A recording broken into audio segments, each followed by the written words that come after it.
श्री शक्ति नमः। ओम श्री शक्ति नमः। विंध्य की तपस्या। ओंकार में परमेश्वर लिंग के प्रादुर्भाव और उसकी महिमा का वर्णन। ऋषियों ने कहा, माँ भागसूत जी, आपने अपने भक्त की रक्षा करने वाले महाकाल नामक शिवलिंग की बड़ी अद्भुत कथा सुनाई। अब कृपा करके छोटे ज्योतिर्लिंग का परिचय दीजिए। ओंकार तीर्थ तीर्थ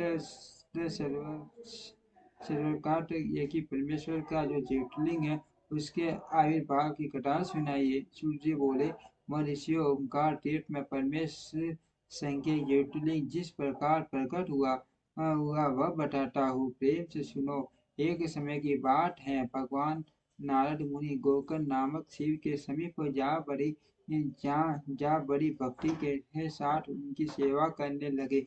कुछ काल के बाद वे मुनिवर वे कुछ कुछ काल के बाद वे मुनिश्रेष्ठ वहां से गिरिराज विंध्य पर आए और विंध्य ने वहां बड़े आदर के साथ उनका पूजन किया। मेरे यहाँ सब कुछ है, कभी ये किसी बात की कमी नहीं होती। इस भाव को मन में लेकर विंध्याचल नारद जी के सामने खड़ा हो गया।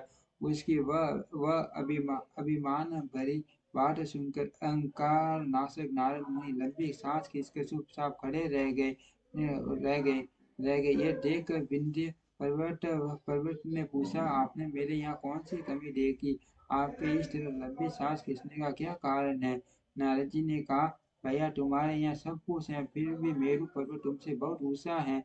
उसके शिखरों का विभाग देवताओं के लोकों में भी पहुंचा हुआ है, किंतु तुम्हारे शिखर का भाग वहां कभी नहीं पहुंच सकता।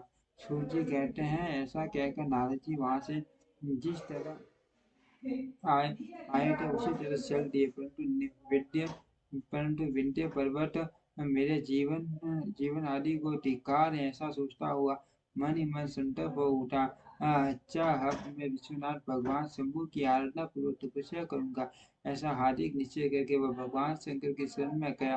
तदनंतर जहाँ जहाँ साक्षात ओंकार की स्थिति है, वहाँ प्रसन्नतापूर्वक जाकर उसने शिव की पार्थिव मूर्ति बनाई और स्वयं मास तक निरंतर शंभु की आराधना करके शिव के ध्यान में तत्पर हो वह अपनी तपस्या के स्थान से हिलता तक नहीं। विंध्याचल की ऐसी तपस्या देखकर पार्वती पति प्रसन्न हो गए। उन्होंने विंध्याचल को अपना वह स्वरूप दिखाया जो योगियों के लिए भी दुर्लभ है। वे प्रसन्न हुआ, उस समय उसे बोले, विंध्य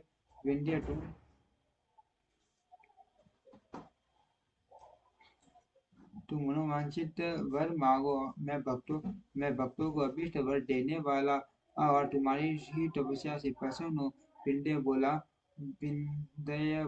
देवेश्वर शंभु, आप सदाई भक्तवत्सल हैं। यदि आप मुझ पर प्रसन्न हैं तो मुझे वह अभीष्ट बुद्धि प्रदान कीजिए जो जो जो कार्य को सिद्ध करने वाली हो, जो आने कार्य की सिद्ध करने वाले हो। भगवान शंभु ने उसे वह उत्तम वर दे दिया और कहा, पर्वतराज सिंह, तुम जैसा चाहो वैसा करो।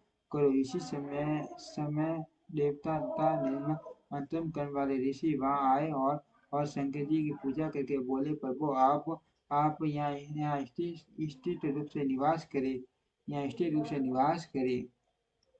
देवताओं की यह बात सुनकर परमेश्वर शिव प्रसन्न हो गए और लोगों को सुख देने के लिए उन्होंने सच वैसा ही किया। वहाँ जो एक ही ओंकार लिंग था, उस पर दो स्वरूप में विभक्त हो गया। पर्वत में जो सदाशिव थे वे ओंकारेश्वर नाम से विख्यात हुए और पार्टी मूल में शिव जैसे प्रतिष्ठित हुए। उसकी परमेश्वर संज्ञा हुई, परमेश्वरी अमलेश्वर भी कहते हैं। इस प्रकार ओंकार और परमेश्वर ये दोनों शिवलिंग को अभीष्ट फल प्रदान करने वाले हैं। उस समय देवता और ऋषियों ने उन दोनों लिंगों की पूजा की और भगवान ध्वज को संतुष्ट करके वर प्राप्त किए। तत्पश्चात देवता अपने अपने स्थान को और विंध्याचल भी अधिक प्रसन्नता अनुभव करने लगा। उसने अपने अभीष्ट कार्य को सिद्ध किया और मानसिक परिताप को त्याग दिया। जो पुरुष इस प्रकार भगवान शंकर का पूजन करता है वह माता के गर्भ में फिर नहीं आता और अपने अभिष्ट फलों को प्राप्त कर देता है। इसमें